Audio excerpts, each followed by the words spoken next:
Job প্রত্যাশী ভাই বোনেরা, গণিত পাঠশালার ইউটিউব চ্যানেল ও ফেসবুকে স্বাগতম। আজকে যে ভিডিওটি তৈরি করব সেটি হচ্ছে স্থাপত্য অধিদপ্তরের ৬০ মুদ্রাক্ষরিক কাম কম্পিউটার পদে সাধারণ জ্ঞানের সমাধান নিয়ে। তো চলুন কথা না পারি শুরু করি মূল ভিডিওটি। ডিওএস কি? ডিওএস হচ্ছে মাইক্রোসফটের প্রথম প্রোগ্রাম এমএস ডস। ভাইরাস এর পূর্ণরূপ লিখুন ভাইটাল ইনফরমেশন রিসোর্স আন্ডার সেস। সিডাব এর সদর দপ্তর কোথায়? সিডাব সদর দপ্তর হচ্ছে ঢাকা। সিপিইউ এর অংশ কয়টি ও কি কি?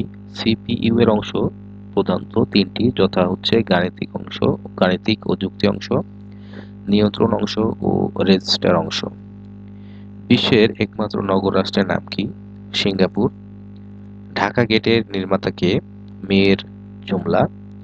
চ্যাম্পিয়ন অব দ্য আর্থ কি বিষয়ক পুরস্কার? পরিবেশ বিষয়ক পুরস্কার। সোয়াচ অফ নো গ্রাউন্ড কোথায় অবস্থিত? উত্তর হচ্ছে বঙ্গোপসাগরে। হু এর সদর দপ্তর কোথায়? হু এর সদর দপ্তর হচ্ছে জেনেভা, সুইজারল্যান্ডে। বাংলাদেশ কত সালে জাতিসংঘের সদস্যপদ লাভ করে? বাংলাদেশ জাতিসংঘের সদস্যপদ লাভ করে ১৭ সেপ্টেম্বর ১৯৭৪। নোবেল পুরস্কার প্রবর্তক কোন দেশ? উত্তর সুইডেন। বাংলাদেশ জাতিসংঘের কতম সদস্য? ১৩৬তম সদস্য।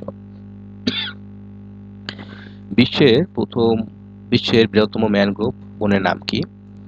উত্তর সুন্দরবন। পৃথিবীর ক্ষুদ্রতম মহাদেশ কোনটি? উত্তর ওশেনিয়া। বাংলাদেশের একমাত্র পাহাড়ি দ্বীপ কোনটি? পাহাড়ি দ্বীপ হচ্ছে মহেশখালী। বাংলাদেশের হোয়াইট গোল্ড কাকে বলা হয়? হোয়াইট গোল্ড হচ্ছে চিংড়িকে বলা হয়। বাংলাদেশের সর্ববৃহৎ ঈদের জামাত কোথায় অনুষ্ঠিত হয়ে থাকে? বাংলাদেশের সর্ববৃহৎ ঈদের জামাত অনুষ্ঠিত হয় দিনাজপুরের। বাংলাদেশ বার্মার সীমান্তবর্তী নদী কোনটি? নাফ। লাইন অফ কন্ট্রোল কোন দুটি রাষ্ট্রের সীমান্তবর্তী রেখা চিহ্নিত করে? ভারত ও পাকিস্তান। তো এই ছিল হচ্ছে আপনার স্থাপত্য অধিদপ্তরের ৬০ মুদ্রাক্ষরিক কম্পিউটার অপারেটর সাধারণ জ্ঞানের প্রস্তুত পর্ব নিয়ে, এবং অন্যান্য পর্ব অংশের সমাধানগুলো আমার ডিসক্রিপশন লিঙ্কে দেওয়া থাকবে, ওখান থেকে আপনারা দেখে নেবেন। আর যদি ভিডিওটি ভালো লাগবে অবশ্যই লাইক কমেন্ট শেয়ার করবেন এবং গণিত পাঠশালার সাথে থাকবেন। ধন্যবাদ।